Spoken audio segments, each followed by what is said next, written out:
Assalamualaikum warahmatullahi wabarakatuh. Alhamdulillahi rabbil alamin. Wassalatu wassalamu ala asrafil anbiya'i wal mursalin. Sayyidana Muhammadin wa ala alihi wa ashabihi rasulillahi ajma'in. Amma ba'd. Pertama-tama marilah kita mengucapkan puji syukur kehadiran Allah Subhanahu wa taala. Tuhan yang Maha Besar dan Maha Agung.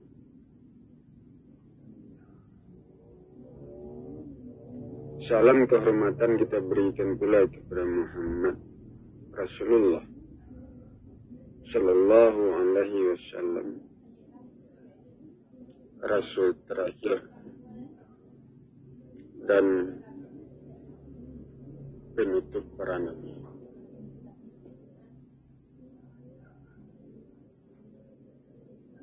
Saudara-saudara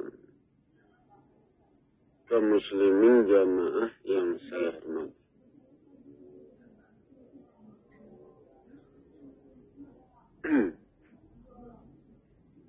Allah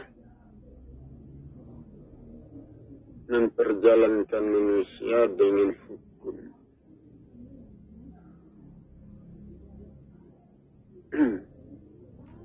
Hukum sebab akibat.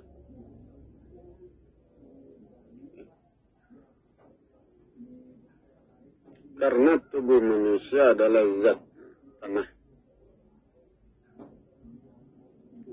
Tanah itu berproses.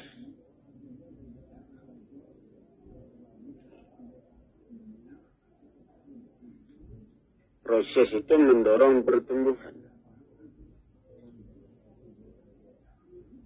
Sehingga tanah itu tumbuh berkembang.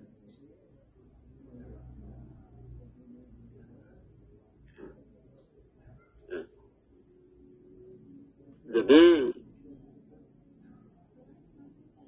perjalanan manusia itu adalah perjalanan untuk membentuk fisiknya, fisik jasmaninya.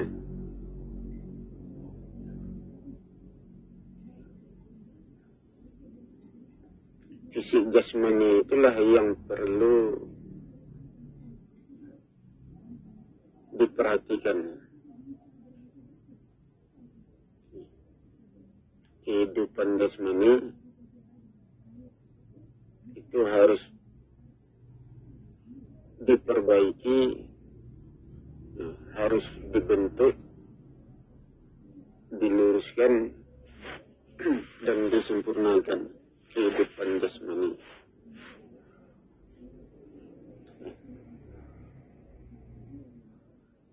Karena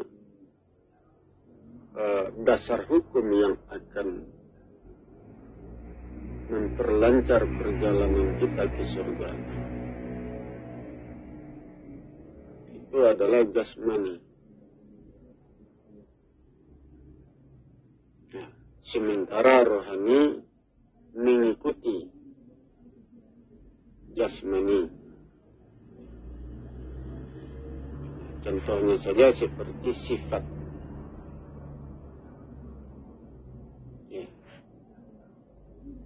Sifat sombong misalkan.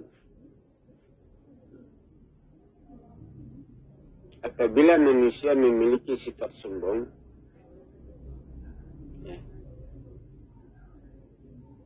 itu manusia tidak bisa memperbaikinya dengan salat.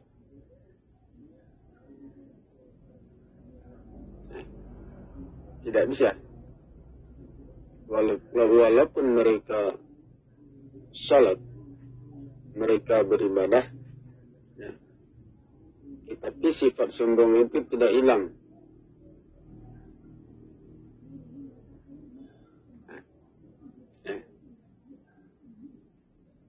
sifat sombong itu hanya bisa diperbaiki dengan cara memperbaiki tata letak diri, tata letak tubuh jasmani. Kenapa sifat-sifat itu tumbuh? Ya, sifat sombong, sifat iri, dengki, sifat yang buruk-buruk itu tumbuh. Karena jasmani manusia condong. Ya, contohnya saja, ya, kita condong kepada harta. Ya, diri kita condong kepada harta, terikat. Nah, ya, itu mendorong tumbuhnya kesombongan. Nah, jangan terlalu dekat dengan harta. Jangan terlalu dekat dengan benda-benda. Jangan fanatik. Nah, kalau terlalu dekat, kalau terlalu fanatik, ya, itu menciptakan keterikatan. Ya, bisa saja membentuk kesombongan. Ya. Ya, kita sombong jadi ini. Ya, kalau orang punya harta, nah, kita menjadi iri. Dengki. Nah, ya, kalau kita yang punya harta, nah, tumbuh sifat sombong. Kalau orang lain yang punya harta, tumbuh iri. Ya, itu karena kita terlalu fanatik, terlalu dekat dengan harta. Walaupun kita menjalankan sholat, ibadah, itu sifat itu tidak bisa diperbaiki. Tidak bisa dihilangkan sifat sombong, iri. Nah, cara memperbaikinya, ya, menjauh dari harta. Nah, jangan terlalu dekat, jangan terlalu fanatik. Nah, walaupun manusia membutuhkan harta, tapi jangan diikat hati itu dengan harta. Bikin jarak, ya, jarak kita dengan harta itu, ya, nah, tidak terlalu dekat, nah, tidak pula terlalu jauh. Kalau terlalu jauh, kita membutuhkan harta. Nah, kalau terlalu jauh, diri kita jatuh. Nah, sementara kita membutuhkan harta untuk menghidupkan diri kita. Kalau terlalu dekat, nah, tumbuh sifat sombong, nah, iri. Nah, tuh, ya. Nah, jadi kita berada di tengah-tengah. Nah, ya. Jadi kalau kita condong kepada harta, tumbuh sifat sombong. Nah, condong itu, ya, itu dihilangkan. Ya, nah, kita harus menarik diri dari kecondongan itu. Bikin jarak dengan harta. Supaya sifat sombong, sifat iri itu tidak tumbuh. Nah, itu dia. Nah, itu tata letak diri namanya. Tata letak tubuh namanya. Nah, ya, dengan cara seperti itu, sifat-sifat yang buruk itu hilang. Jadi, ya, sifat manusia itu barang tumbuh. Ya, sifat manusia itu tumbuh. Ya, seperti buah-buahan. Kalau buah-buahan itu bagus, itu yang tumbuh itu bau yang harum, itu yang tumbuh. Ya, kalau buahnya busuk, buahnya jelek, yang tumbuh bau busuk. Nah, itu mengikuti. Kalau badan kita bersih, tumbuh bau yang harum. Kalau badan kita kotor, tumbuh bau busuk. Itu deh. Ya. Kalau badan kita teratur, ya, nah, itu membentuk jiwa raga yang bagus, ya, membentuk akhlak, membentuk perilaku. Ya. Nah, itu kalau diri kita teratur. Tetapi kalau diri kita tidak teratur, nah, itu membentuk perangai yang salah. Nah, membentuk akhlak yang merusak. Nah, itu hukum sebab akibat. Nah, itu. Ya. Jadi apabila perilaku kita tidak benar, cara memperbaikinya dengan cara mengatur diri. Nah, keteraturan itu mengendalikan perilaku, sehingga perilaku kita menjadi lurus. Nah, itu. Ya. Kenapa perilaku kita itu salah? Nah, ya. Kenapa perilaku yang salah terbentuk pada diri kita? Itu karena ketidakteraturan hidup. Nah, itu. Hidup yang tidak teratur, ya, itu mendorong tumbuhnya perilaku yang merusak. Nah, itu sumbernya. Itu sumber. Nah, jadi, untuk memperbaiki perilaku yang buruk, itu dengan cara, ya, memperbaiki diri, mengatur diri. Nah, itu. Gerakan-gerakan yang teratur itu memelihara jiwa raga. Gerakan-gerakan yang tidak teratur itu bersifat memecah belah. Nah, itu kan hukum alam. Nah, itu. Ya. Jadi itu dorongan-dorongan dari, ya, proses hukum, ya, dorongan dari tata letak diri manusia. Nah, itu lah. Ya, tata letak diri manusia itu yang mendorong tumbuhnya sifat-sifat tersebut. Ya, nah, tumbuhnya perbuatan-perbuatan yang baik atau perbuatan-perbuatan yang buruk. Ya, nah, itu tata letak diri manusia itu yang mendorong terbentuknya perbuatan tersebut. Nah, itu deh. Nah, itu. Ya. Jadi kalau manusia mencondongkan dirinya, di situ tumbuh sifat buruk. Tetapi kalau manusia meluruskan dirinya, tidak tumbuh sifat buruk. Itu sebabnya ibadah tidak bisa memperbaiki sifat itu.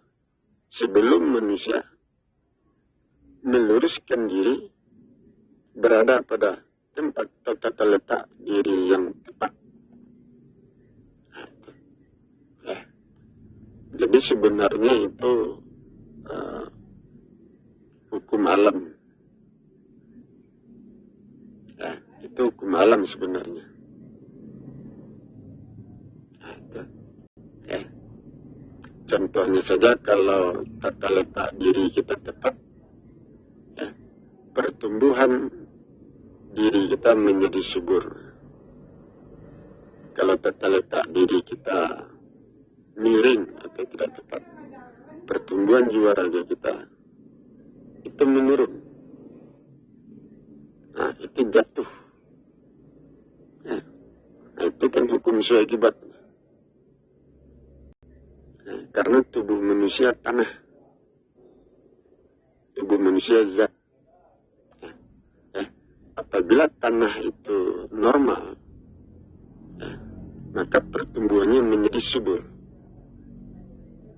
Ya, apabila tanah itu normal, ya, seimbang, suhu panas dinginnya seimbang, maka pertumbuhannya subur. Apabila tanah itu suhu panasnya meningkat, maka kekuatan tanah itu melemah, tidak mampu mendorong kesuburan, tidak mampu mendorong pertumbuhan. Apabila tanah itu dinginnya terlalu kuat, maka itu membekukan, atau meruntuhkan, menghilangkan kekuatannya. Itu hukum alam. Proses itu terjadi pada tanah, pada zat. Itu tubuh manusia seperti itu, sama dengan tanah. Kondisinya, proses itu sama dengan tanah. Karena manusia datang dari tanah. Itu deh. Jadi itu hukum alam. Hukum alam, peristiwa alam. Jadi apa yang tumbuh pada diri manusia, itu bagian dari peristiwa alam, proses alam. Maka manusia harus meluruskannya juga melalui proses alam.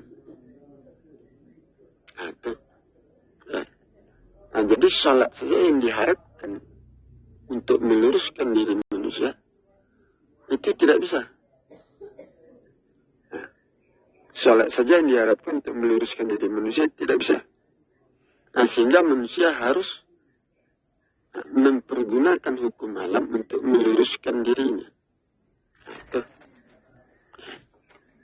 Jadi hukum alam itu berhubungan dengan tata letak diri, tata letak tubuh. Contohnya kalau tubuh kita berada di daerah yang panas, tubuh kita melemah, jatuh. Itu akibat. Kalau tubuh kita berada di daerah yang dingin, tubuh kita membeku, mati. Itu alam yang membuat seperti itu.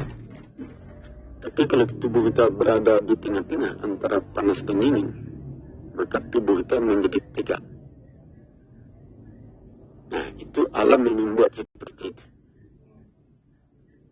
Itu. Kalau tubuh kita jatuh, untuk menegakkannya, itu kembali kepada tata letak diri yang tepat. Salat itu berfungsi menegakkan.